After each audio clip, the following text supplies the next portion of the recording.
All right, everybody, you got a strip screw in the wall and you can't get it out. I'm gonna show you a little trick to make this thing easy.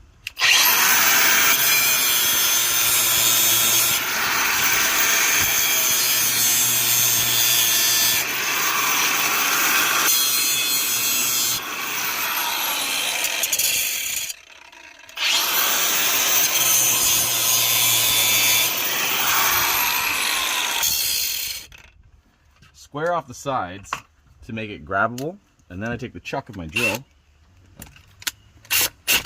tighten it, then get the chuck to grab nice and tight,